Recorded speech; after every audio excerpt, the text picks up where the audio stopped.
예수님이 탄생하셨습니다. 그래서 우리가 성탄절을 맞이해서 하나님께 감사 예배를 드렸어요. 그런데 우리가 이제 성탄 기뻐하고 즐거워했는데 그 후의 역사도 알아야 된다고 하는 거예요. 우리가 예수님이 오신 것을 마냥 기뻐하고 축하하고 즐거워할 수만은 없다는 거죠. 왜냐하면 예수님이 탄생하신 그 상황이 그렇게 즐거운 상황이 아니었습니다. 자, 동방의 박사들이요, 메시아의 탄생을 알려주는 그 별을 보고 예루살렘에 찾아왔습니다. 그리고 예루살렘 궁전에 들어갔어요. 당연히 유대인의 왕으로 오셨으니까 궁전에서 태어났겠지 하고 예루살렘 궁전으로 들어간 것입니다. 그때 거기 안 계신 거예요. 헤로드 왕은 대제사장들과 서기관들을 통해서 이 베들레헴, 그러니까 유대인의 왕이라는 것이 그냥 유대 사람의 왕이라는 뜻이 아니에요.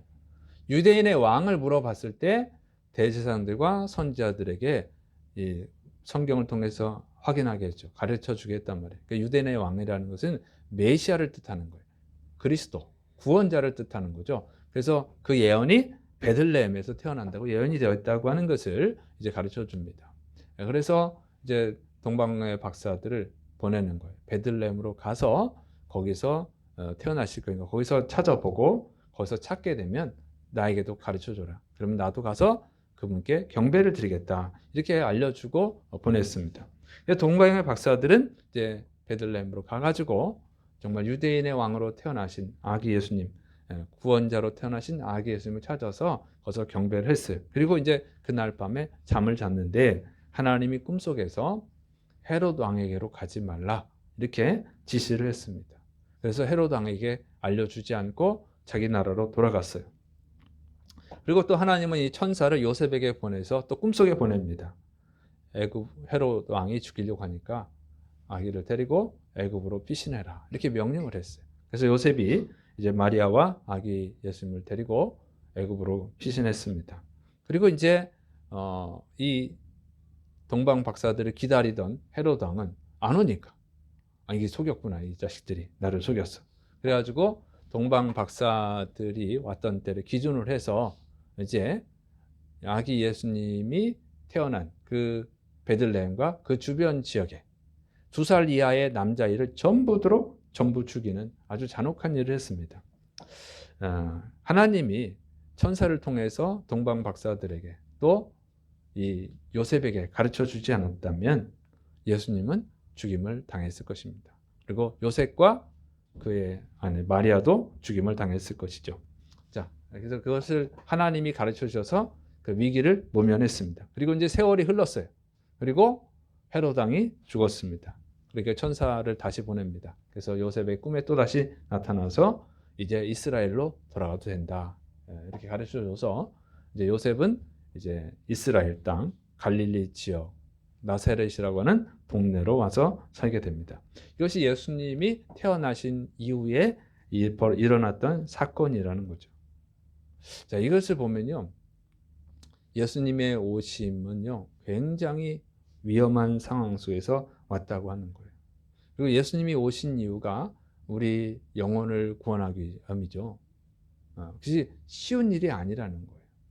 여러분, 요한복음 10장 10절에 도둑이 오는 것은 도둑질하고 죽이고 멸망시키려는 것뿐이요 내가 온 것은 양으로 생명을 얻게 하고 더 풍성히 얻게 하려는 것이라.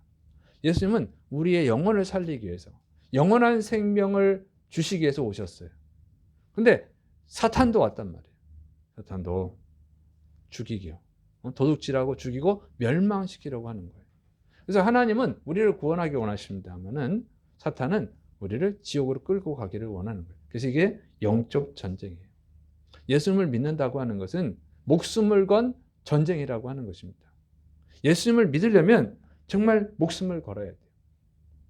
예수님이 이 세상에 오실 때 여러분, 예수님도 죽을 뻔했지만 예수님을 모시는 요셉과 마리아도 죽을 뻔했어요. 그리고 동방의 박사들도 죽을 뻔했어요. 헤롯 왕이 다 죽이려고 그랬잖아요. 예수님을 믿는 것은요, 예수님을 믿는다는 것은 뭐냐면 정말 목숨을 거는 거예요.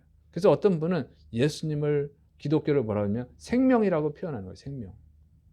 목숨을 걸고 믿는 것. 영생을 얻기 위해서, 생명을 얻기 위해서 믿는 것이다. 그래서 생명이라고 표현을 또 합니다. 정말 예수님을 믿으려면요, 목숨을 걸어야 되는 지역들이 있어요. 이슬람 국가에서, 또 공산 국가에서, 힌두교 국가에서, 또 불교가 심한 국가에서는요, 죽임을 당합니다. 핍박을 당해요. 제일 많은 데가 이슬람이죠. 이슬람은 왜 평화의 종교라고 사기를 치는지 모르겠어요. 이슬람은요, 코란을 모독했다고 사람을 죽이고, 마호멧을 모독했다고 사람을 죽이고 그러잖아요. 그게 무슨 평화의 종교입니까? 우리는 예수님을 막 모독하고 그래도 가만히 있잖아요. 참 그래. 진짜 평화의 종교는 기독교인데, 어쨌든 여러분, 1년에 8,000명에서 9,000명이 해마다 8,000명에서 9,000명이 순교를 당하고 있어요. 예배 드리다가 죽어요. 폭탄을 터뜨려서 죽이고, 예배 드리러 가다가 총알에 맞아 죽고, 예배 드리고 나오다가 죽고 그래요. 이슬람 국가에서는 그렇게 합니다. 힌두교 국가에서는 불을 질러버려 마을에. 심한데 이렇게 합니다. 공산국가 뭐 말할 것도 없이 예수님 믿다가 북한의 지하교회 성도들, 지하실에서 예배 드리는 걸 지하교회 성도라고 그러는 게 아니고, 숨어서 예배 드리는 사람들을, 가정이든 뭐 산속이든 어디든 숨어서 몰래 예배 드리는 사람들이 있어요. 그걸 지하교인이라고 그래요. 그러면 탄광에 끌려가고 처형당하고 이렇게 있습니다. 또 힌두교 국가에서도 그래요.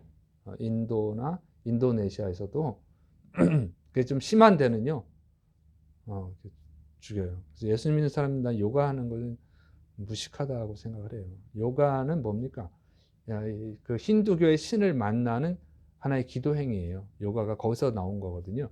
근데 왜 요가를 하는지 모르겠어. 어쨌든 그런 데서는 또 예수 믿으면 죽입니다. 그리고 불교 국가에서도 조금 불교가 좀 지나친 데는요, 죽여요. 예수 태국은 안 죽여. 근데 미얀마인가 거기서는 이제 죽여요. 그래서 좀 심한 데는 죽입니다. 그러니까 1년에 어쨌든 8,000명에서 9,000명이 예수님 믿는다는 이유로 죽는다는 거예요. 우리나라 같은 경우는 그렇게 심한 핍박은 받진 않아요.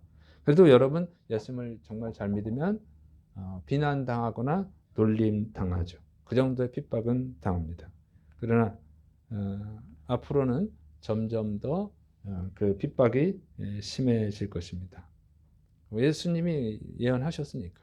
그래서 예수님 믿는 이유가 평안해지고 부자가 되고 건강해지고 자식 잘 되고 이런 생각을 갖는 분들은 제가 볼 때는 좀 무지하다, 좀 순진하다 이렇게 생각할 수 있어요. 물론 그런 평화의 때는 그런 축복이 있어요. 평화의 때는. 그러나 우리가 항상 평화의 때에 살 수 있는 것은 아니잖아요. 성경에도 평화의 때가 있어요. 다윗 왕 때, 솔로몬 왕 때, 그때는 하나님을 잘 믿으면 축복입니다. 그러나 그 후에는요, 하나님 믿으면 핍박을 당하잖아요. 그래서 평화의 때가 있고 핍박의 때가 있는데, 우리는 이제 그동안 평화의 때를 지나왔고 이제는 핍박의 때로 들어가는 것 같아요. 그래서 각오를 하셔야 돼. 마태복음 10장 34절, 내가 세상에 화평을 주러 온 줄로 생각하지 말라. 화평이 아니요 검을 주러 왔노라. 예수님 말씀하시죠. 내가 온 것은 화평을 주러 온 게 아니다. 그게 무슨 얘기냐면, 예수님을 믿으면 핍박을 당하기 때문에 그런 거예요. 예수님 우리에게 화평을 주러 오셨죠. 하나님과 화평하는 거예요. 하나님과 화목하게 하러 오셨어요. 그런데 하나님과 화목하면, 근데 세상에서는요, 세상 사람하고는 안 화목할 수가 있단 말이죠. 그래서 세상을 사랑하는 것이 하나님과 원수가 되는 것을 알지 못하느냐, 이렇게 말씀하셨어요. 네, 이게 다른 세상에서 살기 때문에 그래요. 그래서 이제 우리는 이제 각오를 해야 된다. 물론 모든 사람이 다 예수님을 믿을 때 죽을 각오를 해야 된다는 것은 아니에요. 왜냐하면 나라마다 종교의 자유가 그 정도가 다르니까, 우리나라는 종교의 자유가 있으니까 예수 믿어도 죽지 않습니다. 그러나 우리가 조선 때만 해도 어떻게 해요? 조선 말기에 기독교가 들어왔을 때 많은 사람이 순교당했습니다. 그런 이제 고난의 때를 지나서 평화의 때를 얻었는데, 이 평화의 때가 언제까지 지속된다는 이제 보장은 없는 거죠. 그리고 이 평화의 때도 집안마다 또 다르잖아요. 어떤 집안은 예수 믿으면 핍박을 하는 집안도 있잖아요. 그래서 이 예수를 믿으면 항상 다 평안하고 잘 될 거라고 하는 생각은 순진한 생각이다 하는 거죠. 그리고 기본적으로 영원한 생명을 얻기 위해서 영적 전쟁을 해야 된다 하는 생각을 가져야 된다고 하는 거예요. 그게 기독교인이 가져야 될 기본적인 생각입니다. 왜? 예수님도 이 세상에 오셨잖아요. 오셨을 때부터 죽음의 위험에 놓였잖아요. 헤로드 왕이 죽이려고 했잖아요. 그렇게 힘들었어요. 그리고 예수님은 결국 십자가에서 죽으셨습니다. 영원한 생명을 주기 위해서 자신의 육신의 생명을 내주신 거예요. 그래서 이것이 이제 신앙의 과정이에요. 신앙의 여정이에요. 철로 역정이에요. 존 버년이 쓴 철로 역정입니다. 우리가 천국 가는 길이 험난한 거예요. 각오를 해야 돼요. 영적 전쟁을 각오하지 않으면 승리할 수가 없습니다.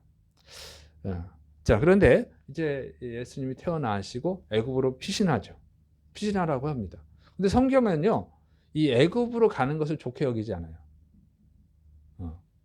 이 아브라함이 하나님이 주신 가나안 땅에 갔다가 기근이 오니까 애굽으로 피신했잖아요. 애굽으로 피신했을 때 자기 부인을 뺏기는 그런 일이 있었죠. 근데 하나님 은혜로 다시 찾았지만, 그러니까 애굽으로 가는 걸 좋게 여기지 않아요.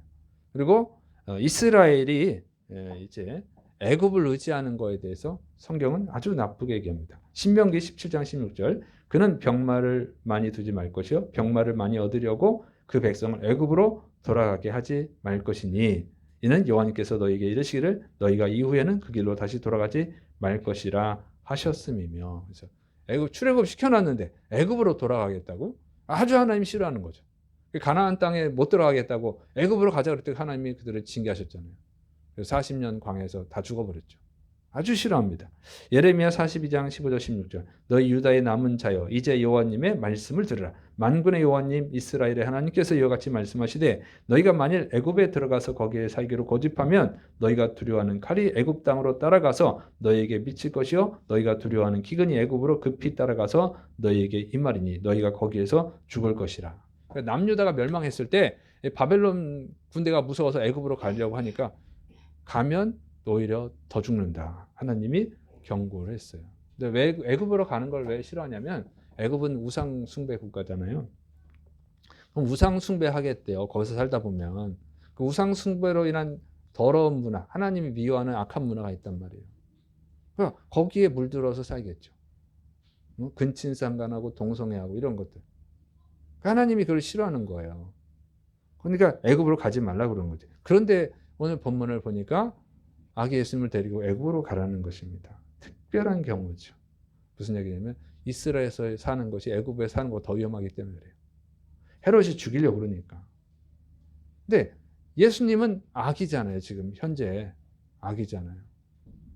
아기고 사역을 하기 너무 어렵고 요셉과 마리아는요. 그 아기 예수님을 지킬 정도의 믿음은 안 되는 거죠. 믿음이 안 되는 거야 지금. 여러분 마리아가 엄청나게 믿음이 좋은 것 같지만 마리아 그렇게 믿음이 좋지 않아요.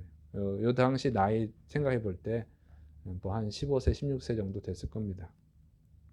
어린 아이죠. 그러니까 뭐 어떻게 지키겠어요? 지금 피신해야지 그 믿음이 안 되는데. 그래서 이 예수님이 클 때까지 안전해질 때까지 이제 애굽으로 피신하게 한 것이죠. 자, 그래서 우리가 이 영적 교훈은 뭐냐면 예수님을 영접을 했어도 여러분 예수님을 영접해서도 믿음이 커야 된다는 거죠. 그 안에서 예수님이 커져야 돼. 예수님은 다 크셨는데 커져야 되는 게 영적인 의미예요. 그러니까 예수님에 대한 믿음이 커져야 돼요. 내가 예수님을 딱 영접하자마자 그냥 믿음이 확 커지는 거 아니잖아요. 뭐 특별한 경우도 있긴 있어요. 그러나 그런 경우는 없죠. 대부분은. 아니 그런 경우 없어요. 자꾸 사도 바울을 예로 드는데 사도 바울은 메시아를 기다리던 사람이에요. 엄청 믿음이 좋은데 메시아가 누군지를 몰라서 예수님을 핍박했던 것뿐이지. 그리고 예수님이 메시아구나 하는 걸 알고 예수님 영접했을 때는요. 엄청 믿음인데 그 전에부터 믿음이 좋은 거예요. 하나님에 대한 믿음이 좋은 거지. 예수님이 누군지를 몰라서 그럴 뿐이야. 그러니까 예수님을 자꾸 어떤 분들이 바울을 예로 든다고. 그건 아주 잘못된 예입니다. 그래서 믿음이라고 하는 것은 이렇게 갑자기 커지는 게 아니에요. 예수님의 제자들이요. 예수님께 교육을 받았잖아요. 받는 동안 어떡합니까? 풍랑을 만나니까 막 무서워가지고 두려워 떨고 막 우리가 죽게 됐습니다. 예수님 막 책망하죠. 너희 믿음이 어딨냐. 응? 그러니까 이렇게 금방 크는 것이 아니에요. 그리고 예수님이 십자가 실 때 다 도망가 버렸잖아요. 믿음이 그렇게 금방 크는 게 아니에요.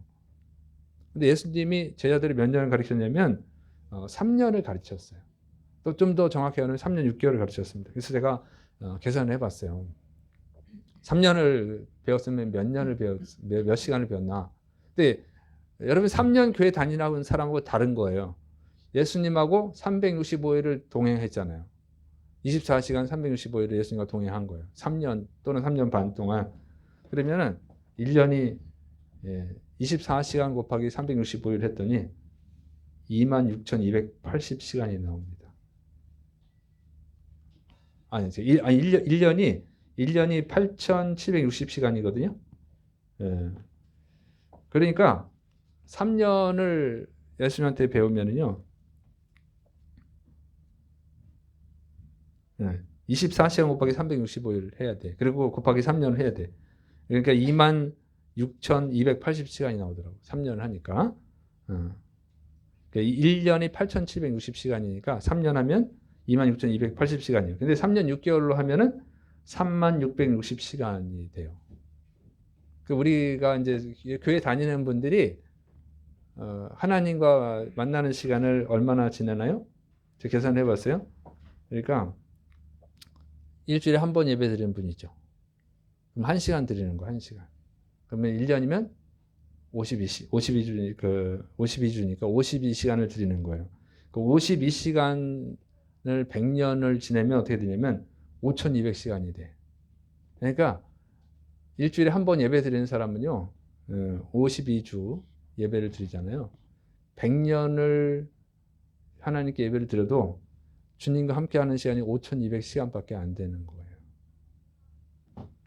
그러면 일주일에 10번 예배 드리는 사람은 1년에 520시간을 드리는 거예요. 그러니까 50년을 다니면 26,000시간을 주님께 드리는 겁니다. 그러니까 예수님의 제자가 3년 했다면은 거기에 따라가려면 50년 동안 다녀야 돼. 그러니까 일주일에 10시간씩 하나님께 드렸을 때. 예수님 제자가 3년 6개월을 했다 그러면 59년을 드려야 돼. 59년을 드리면 36,680시간이 나옵니다. 3년 6개월이면 36,660시간이거든요. 비슷하게 나오죠. 그래서 이제 제자들이 3년 동안 또는 3년 6개월 동안 예수님과 함께한 그 시간을 따라가려면 50년에서 59년 신앙생활을 해야 됩니다. 일주일에 10시간씩 드리고. 좀 줄이려면 어떻게 돼요? 2분의 1을 줄이려면 이제 25년 동안 해야죠. 25년 동안. 근데 매일 3시간 30분씩 드려야 돼요. 매일 3시간 30분씩 하면요. 25년이면 따라갑니다. 그게 주님과 함께하는 시간이에요. 그러니까 여러분 신앙생활이 일주일에 한 번 나와가지고 믿음이 이렇게 엄청 큰다? 있을 수가 없어요. 그런데 중요한 것은 시간은 아닙니다. 왜냐하면 빨리 성장하는 사람도 있고 늦게 성장하는 사람도 있으니까. 그렇지만 중요한 것은 어쨌든 예수님과 친밀하게 지내는 시간이 많아져야 된다고 하는 거예요. 그렇지 않고 되겠어요? 예수님의 제자들은 더군다나 예수님의 말씀을 직접 들었고 예수님이 죽은 자를 살리는 것도 봤고 오병이어로 기적을 일으키는 것도 봤고 그걸 보면서 실제 상황에서 보고 믿은 그 믿음이고 우리는 그냥 성경을 통해서 말로만 듣는 믿음이잖아요. 그런데 예수님의 제자를 따라갈 수 있겠어요? 어렵지. 그래서 많은 시간을 주님과 함께 해야 될 줄을 믿으시길 축원합니다. 꼭 시간으로 나눌 수는 없지만 그래서 어느 정도 객관적인 기준이 있어야 될 것 같아서 시간을 계산해 봤어요. 그래서 여러분이 말씀과 기도 또 전도로 주님과 교제하는 시간이 많을수록 신앙이 성장할 수 있는 가능성은 높아지는 줄을 믿으시기 바랍니다. 그래서 주님께 많은 시간을 드려야 되는 거예요. 그래서 어쨌든 아기 예수님이 성장할 때까지 이렇게 애굽에서 피신하도록 했다고 하는 것이죠. 그래서 여러분의 믿음이 성장하는 그런 시간을 가져야 될 줄을 믿으시기 바랍니다. 그리고 이제 이 하나님의 사람으로 성장한다는 것은 뭐냐? 하나님의 백성으로 성장한다는 말은 무슨 말이냐면 하나님의 법을 따르는 것을 말하는 거예요. 여러분, 사람은요, 자기 나라의 법을 따르죠. 한국 사람은 한국의 법을 따라야 돼요. 미국 사람은 미국의 법을 따라야 되고, 벨기에 사람은 벨기에 법을 따르죠. 그래, 이렇게 자기 나라의 법을 따르는 거예요. 그 법을 따르지 않으면 어떻게 됩니까? 처벌을 당하죠. 그리고 그 국민으로서 인정을 받지 못하는 거예요. 그래서 감옥에 가두죠. 어떤 경우는 사형을 합니다. 심한 경우는. 도저히 놔둘 수가 없다. 우리나라에 살게 할 수가 없다. 그러면 사형하기도 하는 것이죠. 그러니까 하나님의 백성이 된다. 예수를 믿는다는 것은 하나님의 법을 따른다는 거예요. 하나님을 믿는다고 하면서, 예수를 믿는다고 하면서 하나님의 법을 따르지 않으면요, 그건 하나님의 사람이 아닌 거예요. 그 믿음은 인정받지 못합니다. 마태복음 7장 21절, 나더러 주여 주여 하는 자마다 다 천국에 들어갈 것이 아니요 다만 하늘에 계신 내 아버지의 뜻대로 행하는 자라야 들어가리라. 마태복음 12장 50절, 누구든지 하늘에 계신 내 아버지의 뜻대로 하는 자가 내 형제요 자매요 어머니이니라 하시더라. 그래서 여러분, 하나님을 믿는다고 하면 하나님의 법을 따르는 것을 말하는 거예요. 하나님의 법을 따르지 않으면 인정을 못 받아요. 이것을 예수님이 굉장히 많이 강조합니다. 그래서 포도원 주인에게 두 아들 비유를 얘기해요. 한 포도원 주인이 두 아들이 있었는데 첫째 아들한테 야, 포도원에 가서 일해라 그랬더니 첫째 아들이 네, 그러고 일을 안 했어요. 둘째 아들은 포도원에 가서 일해라 했더니 싫어요 하고는 마음을 돌이켜서 가서 일을 했어요. 그리고 예수님이 이 비유를 말씀하시면서 이렇게 말씀하십니다. 마태복음 21장 31절, 그들 중에 누가 아버지의 뜻대로 하였느냐 이르되 둘째 아들이니이다. 예수님께서 그들에게 이르시되 내가 진실로 너희에게 이르노니 세리들과 창녀들이 너희보다 먼저 하나님의 나라에 들어가리라. 그럼 둘째 아들은 뭐예요? 회개한 자를 말하는 거예요. 그러니까 과거에 비록 세리고 창녀였을지라도 회개하고 이제 아버지 하나님의 뜻을 따르면 그는 하나님의 자녀다. 그는 천국에 들어간다는 거예요. 그럼 과거에 아무리 하나님을 잘 믿었다 할지라도 지금 하나님의 뜻을 따르지 않으면 그는 하나님의 백성이 아니라는 거예요. 하나님의 자녀가 아니라는 겁니다. 그러니까 지옥에 간다는 거죠. 그러니까 이 믿음이 성장한다는 것은 뭐냐? 하나님의 법을 따르는 믿음을 갖게 되는 것을 말하는 거예요. 근데 하나님의 법을 따라 살려면 어떻게 돼요? 법을 알아야죠. 법을 모르는데 어떻게 하나님의 뜻을 따라 살 수 있겠어요?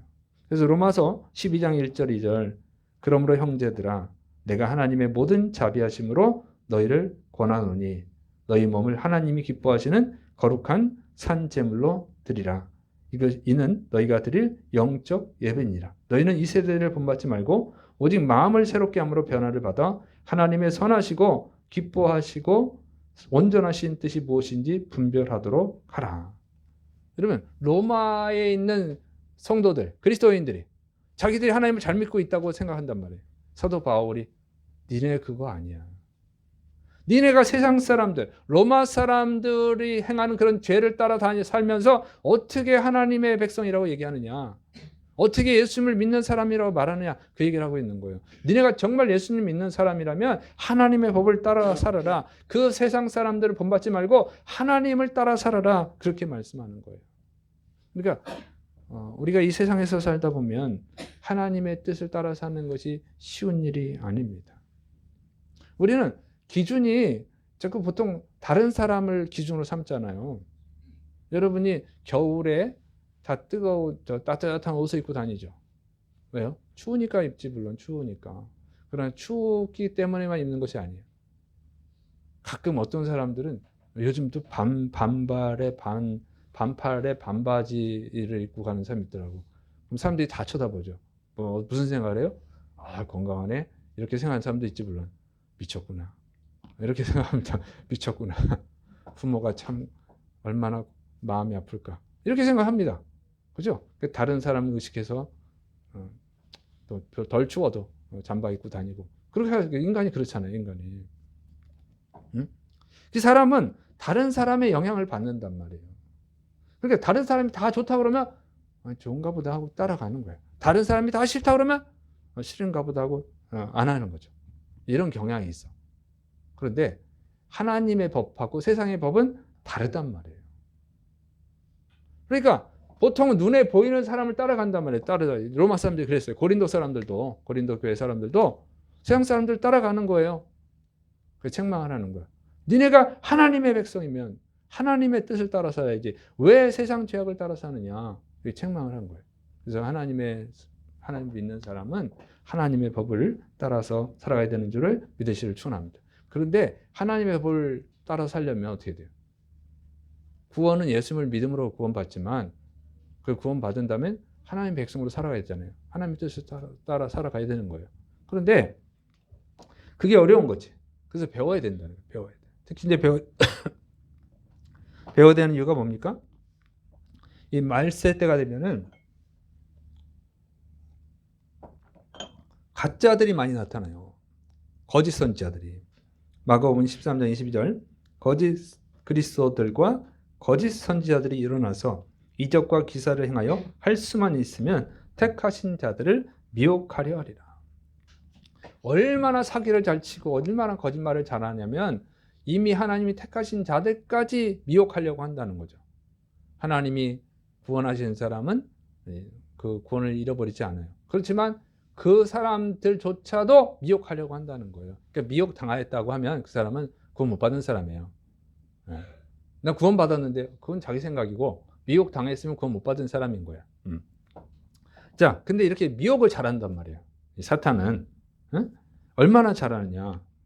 이 고린도서 11장 15절에 사탄의 일꾼들도 자기를 의의 일꾼으로 가장하는 것이 또한 대단한 일이 아니니라. 왜? 사탄도 자기를 광명의 천사로 가장한다고 그랬거든요. 그래서 사탄도 얼마나 잘 속입니까? 아담과 하와가 하나님한테 첫 번째 인간이잖아요.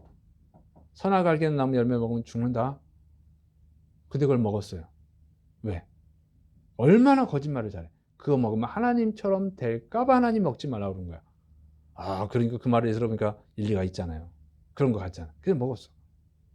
하나님이 만드신 첫 번째 사람들도 사탄에게 속아 넘어갔어요. 그럼 그 후에 사람들은 더더욱 잘 속죠. 지금 기독교인들이 자기는 예수 믿는다고 하지만 예수님을 믿는 사람답지 않은 사람들이 많은 거예요. 여러분, 미국은 기독교 신앙의 바탕에서 세워진 나라입니다. 미국의 기독교인이 몇 프로냐? 한때 보니까 90% 정도 되더라고. 지금은 뭐 한 60%, 70% 이렇게 돼요.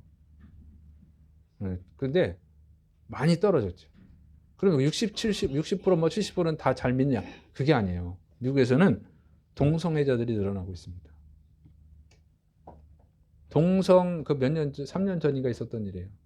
동성애자들이 결혼한다고 케이크를 주문했어. 근데 그 빵 제과점 그 사장이 나는 예수 믿는 사람이니까 신앙의 양심상 이걸 만들 수 없다. 그래서 고소를 했어.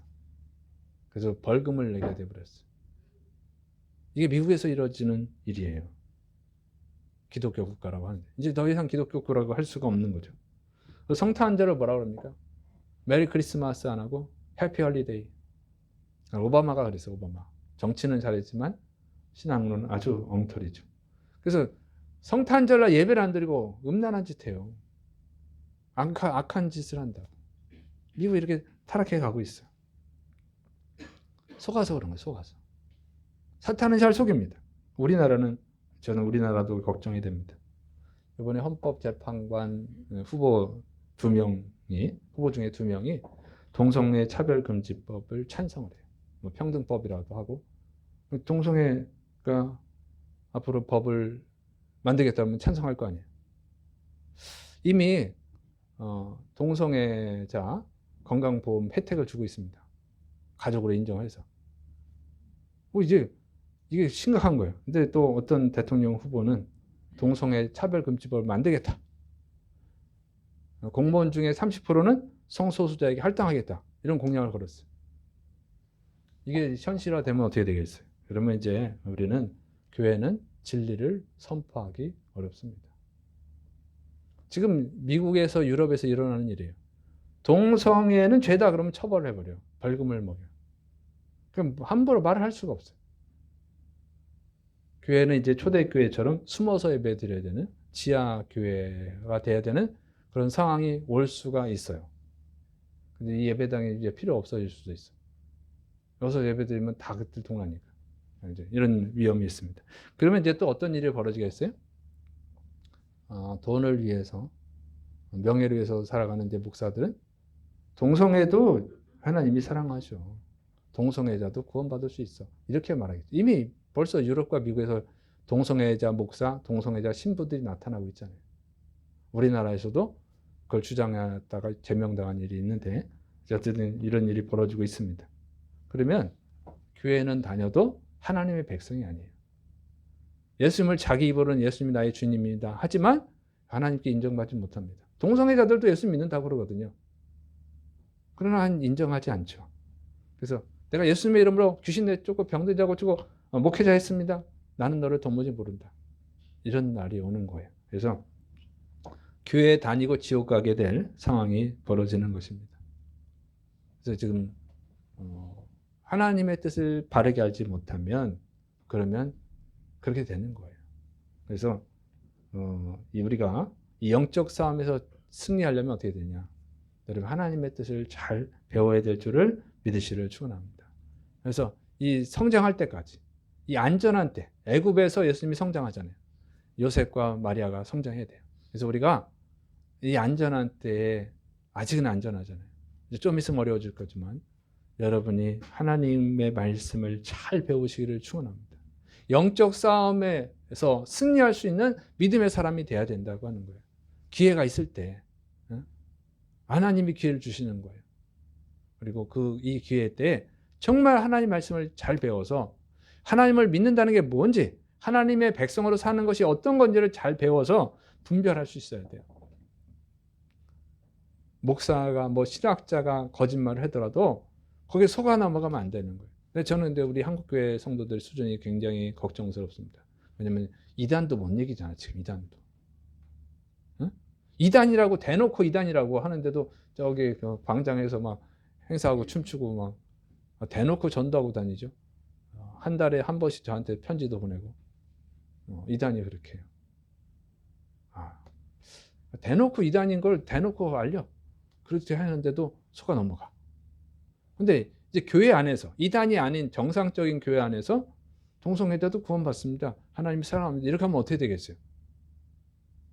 그동안 목사님이 설교를 잘해왔는데 은혜로운 설교 말씀하셨는데 어느 날 갑자기 이제 동성애자도 구원받는다고 이렇게 설교하면 그냥 썩 넘어가는 거지. 이제 어려운 시대가 올 거예요. 얼마 안 남았을 수도 있어요. 몇 년 안 남았을 수도 있습니다. 그러니까 지금 제가 이렇게 정상으로 얘기할 때 잘 들어두세요. 제가 나중에 동성애자도 구원받습니다 그러면 사탄이 들렸구나. 응? 쫓아내거나 쫓아낼 힘이 없으면 여러분 딴 데로 가야 돼. 지금 하나님의 말씀을 정확히 배워 놓으셔야 됩니다. 지금은 그러기 직전인 거예요. 왜? 우리나라가 그렇게 변해가고 있고 이미 유럽과 미국은 변했습니다. 이미. 그런 일이 지금 미국에서는 계속 전쟁이 일어나잖아요. 동성애자를 구원을 인정하는 교단, 인정하지 않는 교단, 한 교단이었는데 나눠지고 있어요. 미국에서 지금 이러고 있어요. 그래서 정말 이 어려운 시기가 올 거예요. 그래서 미리 잘 준비해야 됩니다. 자, 그 다음에 잘 배운 다음에 어떻게 돼요? 예수님이 다시 이제 갈릴리로 돌아오시죠. 이 갈릴리는 예수님이 3년 사역하실 때 주로 활동하던 데가 갈릴리입니다. 이 갈릴리에서 사역하셨어요. 그러니까 갈릴리에서 복음을 전하기 위해서 오셨다는 거예요. 그래서 여기서 말씀을 가르치고 제자들을 만들었습니다. 근데 예수님이 사역만 하신 것이 아니라 제자를 만들었다는 거죠. 그 제자들이 하는 게 뭐예요? 그 제자들이 예수님처럼 또 다른 제자를 만든 거예요. 자기들도 구원받고 다른 사람도 구원받게 했어요.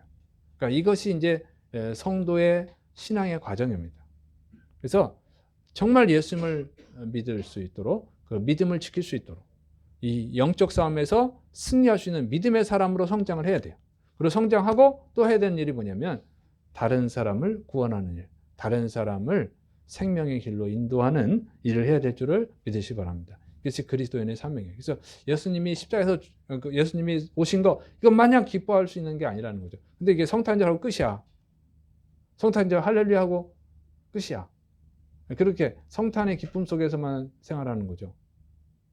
그리고 어떤 분들은 성탄 절만 와. 이런 분들도 있잖아요. 이것은 아주 잘못된 신앙이라는 거예요.